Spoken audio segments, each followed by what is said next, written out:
हमारे साथ Jalandhar bus stand पर इस वक्त कुछ कश्मीरी पंडित मौजूद हैं। आइए उनसे बात करते हैं कि किस तरह अब कश्मीरी मुद्दा है जो आगे जाएगा। नमस्ते सर, आपका शुभ नाम? मेरा नाम रोहित पंडित है। आप सर कहाँ पर रहते हैं? मैं बेसिकली कश्मीरी पंडित हूँ। अब पिछले 30 साल से हम विस्थापित होंगे ज़िंदगी बिता रहे हैं। मैं इस समय हमारी फैमिली जम्मू में। सर आपका शुभ नाम? मेरा नाम मनोज कुमार ऋषि है।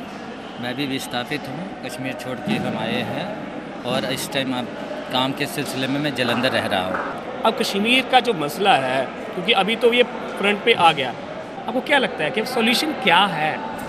देखिए, कश्मीर का सॉल्यूशन जो है वो बेसिक जो है, जब कश्मीरी पंडित वहाँ से विस्थापित हो गया है, पहले तो ये बहुत ही दुखद घटना हुई है 1990 में, जब कश्मीरी पंडित को अपने ही जड़ों से उखाड़ दिया गया। एक स्वतंत्र देश में, एक संवैधानिक देश में एक कम्युनिटी को आज दर दर की ठोकरें खानी पड़ रही है। वो अपने ही देश में विस्थापित होकर जीवन व्यतीत कर रहे हैं। आज की डेट में जो धारा 370 और आर्टिकल 35A काफ़ी गरमाया हुआ है। जब तक आर्टिकल 35A और धारा 370 ख़त्म नहीं होता है, जैसे पहले नारा लगा था, एक देश एक संविधान एक प्रधान एक निशान, और वही हमें रेस्टोर करना पड़ेगा। और जिस दिन वो रेस्टोर हो जाएगा, कश्मीर की प्रॉब्लम अपने आप ही सॉल्व हो जाएगी। लेकिन क्या अभी घाटे के हालात क्या लगते हैं आपको कि अगर अच्छा, ये हम सभी यहाँ बैठकर बात करते हैं कश्मीर में ये, कश्मीर में वो, लेकिन एक्चुअल सिचुएशन क्या होगी अगर धारा 35A और धारा 370 हटा दी जाए? देखिए, कश्मीर जो है, आपको पता है कि कश्मीर का एक ही रूट है, एक ही रास्ता है जो साल के 2-3 महीने बंद रहता है। इसका मतलब इकोनॉमिक एक्टिविटी जो है वहाँ पर बहुत ही मतलब लो है। नॉर्मली जो 90% लोगों का जो ऑक्यूपेशन है वो गवर्नमेंट जॉब्स है, मतलब गवर्नमेंट सरकारी नौकरी पे निर्भर करते हैं। और ये है कि जो वहाँ का यूथ है, यूथ के लिए इतनी ज़्यादा अपॉर्चुनिटी नहीं है। ये सिर्फ आर्टिकल 370 के करके है, क्योंकि आर्टिकल 370 में भारत का कोई भी नागरिक ना तो J&K में अपना प्रॉपर्टी खरीद सकता है और ना ही आके वो वहाँ पर रह सकता है। इसमें इसका मतलब यह है कि जो कॉरपोरेट सेक्टर है, जो इस समय भारत का बहुत एक बड़ा सर्विस सेक्टर माना जाता है, जहाँ पर बहुत सारे लोगों को जॉब्स प्रोवाइड किए जा सकते हैं, वो सेक्टर कश्मीर से वंचित है, क्योंकि उस सेक्टर को कश्मीर में एंट्री मतलब ना के बराबर है। अब धारा 370 हटने के बाद क्या होगा कि जो कॉरपोरेट सेक्टर इंडिया का है, वो वहाँ पर अपना मतलब अपनी इंडस्ट्रीज़, अपनी फैक्ट्रीज़ या टूरिज़्म में इन्वेस्ट कर सकते हैं वो, जिससे वहाँ के लोकल यूथ्स को या लोकल जो पॉपुलेशन है उनको फ़ायदा होगा। तो देखा आपने, रोहित जी का साफ साफ कहना है कि कहीं ना कहीं धारा 370 और ये जो 2-3 कानून ऐसे हैं जिन्होंने कि कश्मीर को इस तरह से भारत से अलग करके रखा हुआ, उनको हटाने की ज़रूरत है। लेकिन सर क्या कारण है कि वहाँ के नेतागण जो है वो ये हटाना नहीं चाहते, जबकि इतनी अच्छी बात अगर आप कह रहे हैं, ठीक है, कि ये इसका फ़ायदा ही विन विन सिचुएशन है हमारे लिए, तो क्यों नहीं हटा रहे? देखिए, वहाँ की जो पॉलिटिकल डिस्पेंसेशन है, जो वहाँ का पॉलिटिकल क्लास है, ऑब्वियसली मतलब धारा 370 नहीं हट रहा है तो नेचुरली उनके पास पैसा है, प्रॉपर्टीज़ वही खरीद सकते हैं, वही बेच सकते हैं, वही बिज़नेस करना चाहेंगे कर सकते हैं, नहीं करना चाहेंगे नहीं कर सकते। मतलब जो एक आम इंडियन सिटीज़न को या एक आम कश्मीरी को तभी फ़ायदा होगा जब उसके लिए रास्ते ओपन हो जाएंगे। और वो एक गरीब जो तबका वहाँ पर है, जैसे टूरिज़्म की मैं बात कर लूँगा। अब देखिए, मतलब क्या कारण है कि जम्मू में पिछले 30 सालों में, मतलब अगर मैं टर्मोइल का पीरियड देखूंगा तो जम्मू में पिछले 30 सालों में कुछ नहीं तो 50 होटल्स नए आए होंगे जम्मू में। 5 स्टार होटल। अब वहाँ पर टूरिज़्म का इतना कोई ज़्यादा स्कोप नहीं है। मतलब ये तो जम्मू में जो जम्मू का लोकल इंडस्ट्रियलिस्ट है या जम्मू का जो लोकल व्यापारी है, उनके बदौलत आया हुआ। अब अगर 5 स्टार होटल्स की बात कर रहे हैं, हम 7 स्टार होटल्स की बात कर रहे हैं, कश्मीर जहाँ जिसको हम पैराडाइज़ कहते हैं, वहाँ पर क्या कारण है कि वहाँ पर 5 स्टार और 7 स्टार होटल्स नहीं आ सकते? अब देखिए, निवेश तो तभी आएगा ना जब निवेशक के लिए रास्ते खुल जाएंगे, उसको फ़ायदा होगा, उसको वहाँ पर सिक्योरिटी मिलेगी, उसकी प्रॉपर्टी की रक्षा होगी।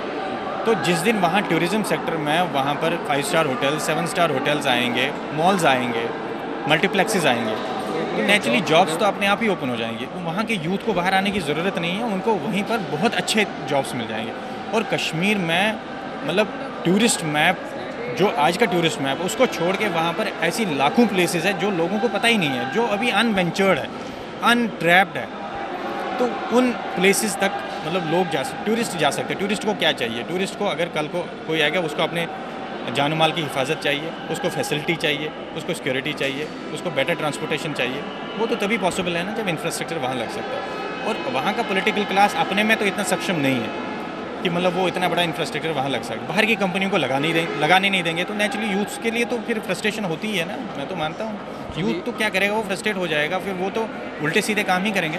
जी, एक्चुअली एजुकेशन वाइज वहाँ लोग बहुत ही एजुकेटेड लोग हैं, बट रीज़न क्या है कि लोग पत्थरबाजी क्यों करते हैं? पत्थरबाजी इसलिए करते हैं, जैसे रोहित जी अभी कह रहे थे आपको कि जब इंडस्ट्रीज़ खुलेंगे, होटल्स खुलेंगे तो लोगों को काम मिलेगा। जब काम मिलेगा तो ये जो आइडियल ब्रेन है डेविल्स वर्कशॉप, तो वो लोग पत्थरों में लग जाते हैं। जब काम में वो बिज़ी हो जाएंगे तो ये एक्टिविटीज़ नहीं होंगे, पत्थर के लिए उनको पैसे नहीं मिलेंगे, वो अपने काम में बिज़ी होंगे। तो ये चीज़ें जो आज तक वहाँ पर स्थिति हो रही थी, मेरे हिसाब से ये चीज़ें नहीं होंगी। तो ये एक प्लस पॉइंट होगा अगर धारा 370 उधर से हटाया जाए, 35 से हटाया जाए, हमारे कश्मीर का फ़ायदा ही होगा, नुकसान कुछ नहीं। जब भारत का बंटवारा हुआ और 1947 में पाकिस्तान ऑक्युपाइड कश्मीर से कबायली हमला हुआ, उस हमले के बाद से ही भारत से लगभग 33% कश्मीर का हिस्सा जो है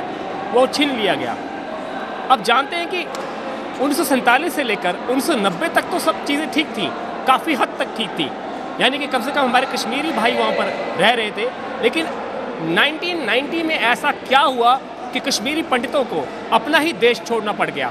देखिए, जो 1947 की जो आपने 48 की जो बात की आपने कबायली हमले की, उस समय तो हम पैदा नहीं हुए थे, लेकिन अपने जो हमारे बड़े बुजुर्ग हैं उनसे हमने सुना है कि मतलब उस समय जो पठान्स थे, कबायली जो थे, उन्होंने रेड करके मतलब वो ऑलमोस्ट कश्मीर श्रीनगर तक पहुंच गए थे। लेकिन उस समय ये था कि मतलब हिंदू मुस्लिम एकता ऐसी थी कि मतलब दोनों उस समय जो भी मतलब वहाँ पर लोग थे, हिंदू थे, सिख थे, मुस्लिम्स थे, सब मिल के उन्होंने ट्राइबल्स का मुकाबला किया और श्रीनगर को उनके हाथों से पड़ने से बचाया। तब तक जब तक इंडियन आर्मी वहाँ पर आई, जब तक महाराजा ने एक्सेशन ऑफ इंस्ट्रूमेंट उन्होंने साइन कर लिया, तो उसके बाद इंडियन आर्मी आके उन्होंने कश्मीर जो आप कह रहे थे ये वाला पार्ट बचा ली। उसके बाद मतलब हालात up to 80s, mid 80s तक हालात बिल्कुल ठीक थे। ये हालात बिगड़ना जहाँ मैं रिकॉल करूँगा, मेरा जन्म 1973 का है, तो 1977 से ये हालात वहाँ थोड़े थोड़े टर्न लेने शुरू कर लिए, जब ऑपरेशन टोपैक के नाम से जनरल ज़ियाउल हक ने पाकिस्तान में चलाया। क्योंकि जो 1971 का वॉर हुआ था तो उसमें पाकिस्तान को बहुत बड़ी शिकस्त हुई थी, बांग्लादेश अलग हो गया था, पाकिस्तान दो हिस्से में बट गया था। तो उसके बाद एक साइकोलॉजिकल रिजेंटमेंट जो पाकिस्तान में ये हुई कि इंडिया को हमने इसका बदला लेना है। तो उस समय पर जब जनरल ज़ियाउल हक ने वहाँ पर कमांड संभाली तो उन्होंने कहा कि डायरेक्ट वॉर में हम इंडिया के साथ जीत नहीं पाएंगे। तो ऑपरेशन टोपैक के नाम से उन्होंने एक ऑपरेशन लॉन्च किया। तो उसमें उन्होंने इस्लामिक फंडामेंटलिज्म को बढ़ावा देना शुरू कर लिया और इस बीच में कश्मीर में भी जो इस्लामिक फंडामेंटलिज्म वो अपने उरूज पे आना शुरू हो गया। अब टिल 1987 में जब इलेक्शन दोबारा हुआ तो उस इलेक्शन में मुत्तहिदा महाज के नाम से जनरल जो जहादी काउंसिल था, उन्होंने इलेक्शन में पार्टिसिपेट किया, लोकल इलेक्शन में पार्टिसिपेट किया। लेकिन सुनने में ये आता है कि उस इलेक्शन में काफ़ी सारी रिगिंग हुई। जो नेशनल कॉन्फ्रेंस वहाँ पर जो रूलिंग पार्टी उस समय थी, मतलब सुनने में ये आता है कि उसमें उस इलेक्शन में रिगिंग के कारण एक बहुत बड़ा रिजेंटमेंट वहाँ के लोकल पॉपुलेशन, जो Kashmiri local population majority community में इस बात को लेके हुआ, मतलब इलेक्शन में धोखाधड़ी हुई। जी। तो उसके बाद पाकिस्तान ने फिर उस सेंटिमेंट को बड़े ही मतलब बड़े पैमाने पे एक्सप्लॉइट करना शुरू कर लिया और एक मूवमेंट शुरू हो गया। आज़ादी के नाम से एक मूवमेंट उन्होंने चलाना शुरू किया। इनिशियली तो JKLF जो Jammu Kashmir liberation front party थी वो फोर फ्रंट पर थी, उन्होंने मतलब आज़ादी का नारा दे दिया। लेकिन 90s आते आते हिजबुल मुजाहिदीन नाम का ग्रुप जो था वो बड़ा ही सक्रिय हो गया घाटी में और कश्मीरी पंडित्स की सिलेक्टिव किलिंग शुरू हो गई। ये किलिंग आप यूँ समझिए 1989 जुलाई से शुरू हो गई, 89 जून जुलाई से शुरू हो गई ये किलिंग, सिलेक्टिव किलिंग हो गई। सिलेक्टिव किलिंग का मतलब यह है कि जैसे जो भी प्रोमिनेंट कश्मीरी पंडित्स वहाँ हुआ करते थे, जैसे नीलकंठ टिकलाल टेपलू पहला विक्टिम हो गया इसका, वो एक पॉलिटिकल हमारा रिप्रेजेंटेटिव था। फिर उसके बाद जस्टिस नीलकंठ गज्जू थे, लसा कोल जो डायरेक्टर अपने ऑल इंडिया रेडियो के थे। तो मतलब इस तरीके से सिलेक्टिव किलिंग शुरू हो गई और ये आते आते दिसंबर आ गया। दिसंबर में लोगों के घरों पे पर्चे लगने शुरू हो गए। 1989 दिसंबर की बात हो जी, मैं दिसंबर की बात कर रहा हूँ। तो लोगों के घरों पे पर्चे लगने शुरू हो गए और मोहल्ले मतलब छोटे छोटे मोहल्ले, हम वहाँ पर इकट्ठे कश्मीरी पंडित, जो 3 लाख की पॉपुलेशन बताई जा रही है, 3-4 लाख की पॉपुलेशन, वो पूरी घाटी में फैली हुई थी। मतलब कहीं पर 4 घर, कहीं पर 5 घर, कहीं पर, मतलब ये एक डोमिनेंट कोई कोहेंट अप्रोच मतलब उसमें नहीं था, अलग अलग थे। तो हर मोहल्ले से लिस्टें निकलने लगी जी, फलाने बंदे को कल उन्होंने मारना है, फलाने बंदे को, और मारने का तरीका भी बड़ा ही अजीब था। रात को मतलब घर में आ जाते थे, बंदे को उठा के ले जाते थे, अगले दिन दूसरे एरिया में उसकी लाश मिलती थी, और ये सिलसिला ऐसे ही चलता रहा। और एक दिन अल-सफ़ा, वहाँ का जो न्यूज़पेपर, कश्मीरी मतलब लोकल न्यूज़पेपर, उसमें एक इश्तिहार छप जाता है कि जो भी कश्मीरी पंडित है वो 24 घंटे में घाटी छोड़ के चले जाओ, पंडित चले जाए और जो लेडीज़ हैं पंडितान वो वही रहे। मतलब ये तो नारा दे रहे थे ये। लेकिन अखबार का नाम क्या बताया आपने? अखबार का अल-सफ़ा। और वो इश्तिहार दिया किसने था? ये हिज़्बुल मुजाहिदीन ने इश्तिहार दिया था। It was a paid advertisement. Yes ये मतलब ऑफिशियली उन्होंने, जैसे हम न्यूज़पेपर में, अच्छा ये न्यूज़पेपर में ऐड आई थी। और वो अखबार जो थी वो क्या बड़ी नामी अखबार थी? उधर की, हाँ, उधर लोकल न्यूज़पेपर था ये अल-सफ़ा। अभी भी आज गूगल में शायद आप सर्च करेंगे तो आपको वो कटिंग मिल जाएगी। नहीं, अभी अखबार चल रहा है वो? आज की डेट में मुझे नहीं पता, I am not aware about कि आज। हाँ, वो कटिंग तो मिल जाएगी, मैं समझ गया हूँ। तो और ये फाइनल असॉल्ट 19 जनवरी 1990 को हुआ, जब रात को मतलब पूरा हुजूम ऐसे सड़कों पे आ गया जैसे। दोबारा तारीख बताइए आप। 19 जनवरी 1990। 19 जनवरी 1990 वो मतलब वो रात थी जी। वो और वो दिन आज की डेट में भी। उस दिन क्या हुआ? एकदम से क्या हुआ? एकदम से चारों पसे मतलब हुजूम निकला, ऐसे मतलब ऐसे प्रोजेक्ट किया गया जैसे एडमिनिस्ट्रेशन का कोलैप्स हो गया है। मतलब ग्राउंड में कोई एडमिनिस्ट्रेशन नहीं है, कोई अथॉरिटी नहीं है, सारे लोगों को बाहर निकलने के लिए कहा गया और ऐसा माहौल बनाया गया कि जैसे आज़ादी मिल गई। और मतलब कश्मीरी पंडितों को कहा यहाँ से आप घाटी खाली कर लो, 24 घंटे में आप घाटी छोड़ दो। और रोहित जी, जैसे मान ले मैं आपका पड़ोसी हूँ जी, मैं रह रहा हूँ यहाँ पर अब, ठीक है, मकान नंबर 23 में, 24 में कोई मुस्लिम है और 25 में फिर पंडित है, तो क्या वो जो हमारा पड़ोसी है तो उसने भी आके बोला? पड़ोसी, देखिए पड़ोसियों का जहाँ तक सवाल है, पड़ोसियों ने ये कहा कि हम खुद हेल्पलेस हैं, हमें खुद समझ नहीं आ रहा हो क्या रहा है ये, तो इसलिए आपके लिए बेटर यही होगा कि आप अपनी जान बचा के निकल जाइए। मतलब ये पड़ोसियों के भी जो मतलब जिनके साथ हमने बचपन बिताया था, जिनके साथ उठे बैठे थे, मतलब उनके वर्जन्स भी ये हुआ करते थे कि भाई आप इस समय अपना यहाँ से निकल जाइए, क्योंकि हमें खुद नहीं पता कि सिचुएशन किस दिशा में जा रही है, क्योंकि जिस हिसाब से जैसे। फिर क्या हुआ आपके? अगर मैं आपसे बात करूँ तो आपके परिवार का किस्सा बताइए, क्या हुआ? जहाँ तक हमें भी अपने जो आस-पास। आप कहाँ पर कश्मीर में कहाँ अनंतनाग में रहते थे? अनंतनाग में हम गांव में रहते थे। मतलब क्या नाम गांव का? गांव का नाम उत्तरसूद है। ये कहाँ पर पड़ता है? अनंतनाग से करीब 20 किलोमीटर की दूरी पे है, टुवर्ड्स अच्छबल जो टूरिस्ट स्पॉट आता है बीच में, उसी डायरेक्शन में पड़ता है। तो वहाँ पर हमारे आते देखिए, ये तो श्रीनगर से बात शुरू हुई थी। 19 जनवरी तो श्रीनगर से हुआ था और मोस्ट ऑफ द जो माइग्रेशन है वो उसी दिन से शुरू हो गई थी। उसके बाद मतलब गाँव तक आते इसको 2-3 महीने लगे। हमारा जो पलायन हुआ था वो इन द मंथ ऑफ मई में हम चले गए। मई तक हम वहीं रुके रहे, लेकिन हमारे एरिया में एक बहुत बड़ी घटना हुई। जो सर्वानंद प्रेमी कौर, एक बहुत बड़े स्कॉलर, एक बहुत बड़े विद्वान टीचर थे, जिनका कोई पॉलिटिकल एफिलिएशन नहीं था, उनके माथे पे कील ठोकी गई थी अलॉन्ग विद हिज सन। दोनों को चिनार पर बाद में लटकाया गया था नेक्स्ट मंथ। और हमारे एरिया में तो उससे बहुत सारी दहशत फैल गई।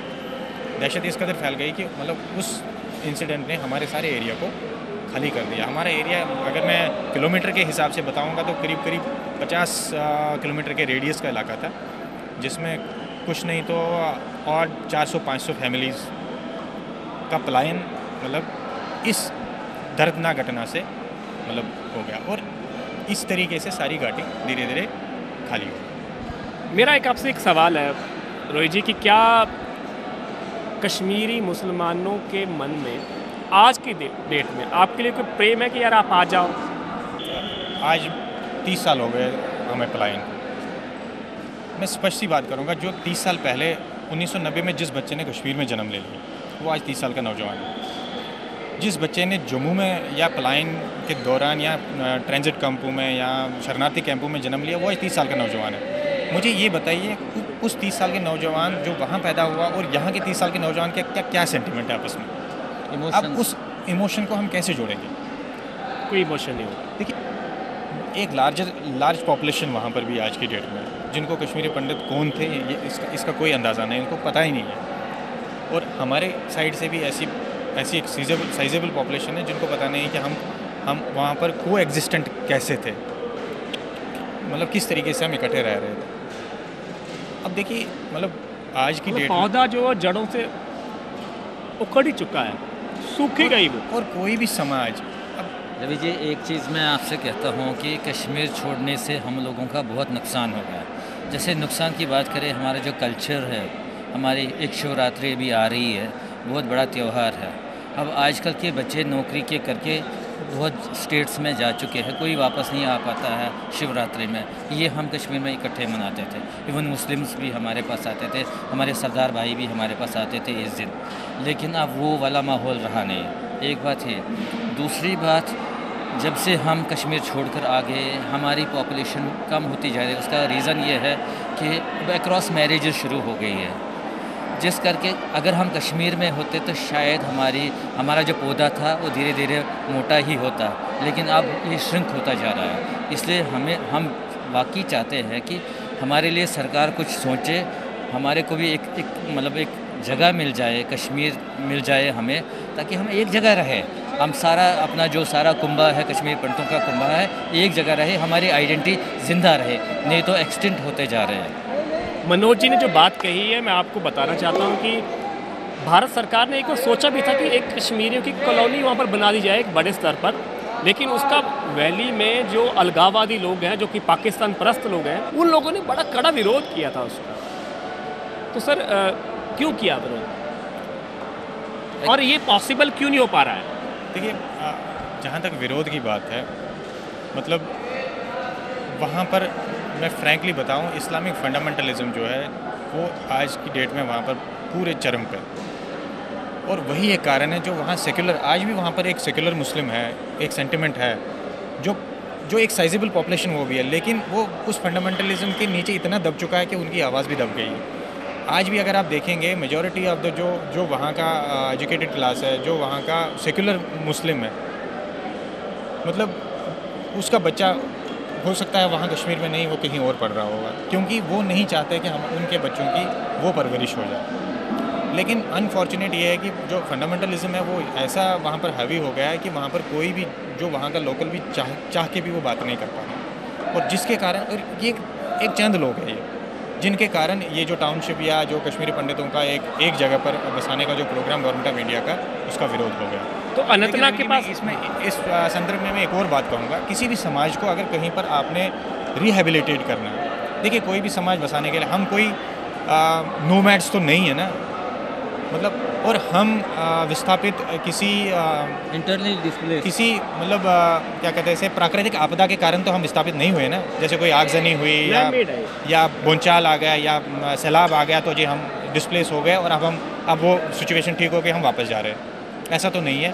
It was a well plan design to uproot us, it was मतलब जीनोसाइड की मतलब दर्जा में आया। अगर आपने देखा होगा वो जो ह्यूमन राइट्स की एक रिपोर्ट भी आई थी, तो उसमें भी एक वर्ड लगाया था, एकिन टू जीनोसाइड, मतलब उन्होंने पूरा जीनोसाइड नहीं लिखा था, उसमें एकिन टू जीनोसाइड वर्ड उन्होंने उसमें लिखा हुआ है, जो कश्मीर की ह्यूमन राइट्स कमीशन की जो रिपोर्ट आई।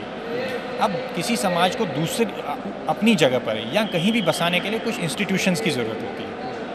देखिए जो मूल बात जो है, जैसे पॉलिटिकल इंस्टीट्यूशंस हुए, रिलीजियस इंस्टीट्यूशंस हुए, इकोनॉमिक इंस्टीट्यूशंस हुए या लीगल इंस्टीट्यूशंस हुए, आज की डेट में कश्मीरी जो पंडित समाज है, कश्मीर में इस जैसा हमारे लिए कुछ भी नहीं रहा, ना हमारी कोई पॉलिटिकल एग्जिस्टेंस, ना हमारी कोई इकोनॉमिक एग्जिस्टेंस है वहाँ पर, मतलब बिज़नेस कम्युनिटी जो किसी भी समाज को बसाने के लिए बहुत बड़ा स्तंभ होता है, या कोई लीगल हमारी कोई लीगल कोई स्टैंडिंग ऐसा है नहीं। और जो हमारे जो रिलीजियस प्लेसेस है, हमने एक याचिका भी इसके लिए दी थी, और इसमें एक असेंबली में, जे एंड के असेंबली में एक बिल भी पेंडिंग है जो टेम्पल्स एंड श्राइन्स के नाम से मतलब पेंडिंग है। लेकिन मुझे बहुत खेद के साथ ये कहना पड़ता है, पिछले 30 सालों में किसी भी गवर्नमेंट ने उस बिल को पास नहीं होने दिया। बिल में क्या है? वो बिल हमने एक बिल ये था कि जो भी कश्मीर में आज की डेट में जो भी रिलीजियस प्लेसेस हैं जिनको हम मैनेज करते थे, जो हम मेंटेन करते थे, आज वो डायलेप्टेड कंडीशंस में है। उनके जो एरियाज़ हैं, उनकी जो ज़मीनें थी वो एनक्रोच्ड हो गई है। वो या तो जो लैंड ग्रैबर्स हैं उन्होंने खाई है, या मतलब वो क्या कहते हैं मिली भगत करके वो बेची गई है। मतलब मैं इन टोटलिटी कहूँगा एक क्योस है।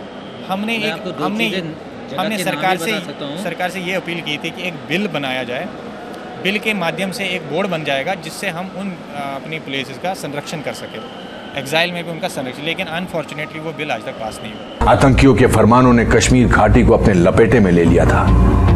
ऐसा लगता था जैसे भारतीय होना मानो एक गाली हो। आतंकवादी हिट लिस्ट जारी करने में लगे हुए थे। हर वो शख्स जो भारत समर्थक था उसे मुखबिर करार दिया जाता था। उसको मारना जिहाद था और पुण्य भी। प्रमुख कश्मीरी पंडितों को पहले से निशाना बनाकर मारा जा रहा था। सामाजिक कार्यकर्ता टीकालाल टप्लू को सरेआम दिन दहाड़े श्रीनगर में मारा गया। नीलकंठ गंजू को करणनगर में मार दिया गया और उनका शव सड़क पर कई घंटों तक पड़ा रहा। वकील प्रेमनाथ भट्ट की बेरहमी से दक्षिण कश्मीर के अनंतनाग क्षेत्र में हत्या की गई। अनगिनत अज्ञात पंडितों की निर्मम हत्याएं की गई। संदेश स्पष्ट था। 4 जनवरी 1990 को आफ्ताब समाचार पत्र में हिजबुल मुजाहिदीन ने प्रेस विज्ञप्ति प्रकाशित करके सभी हिंदुओं से घाटी छोड़ने के लिए कहा। एक अन्य समाचार पत्र अल-सफा में भी यही प्रेस विज्ञप्ति छपी। जल्द ही यही नोटिस कश्मीरी पंडितों के घरों के दरवाजे पर चिपका दिए गए।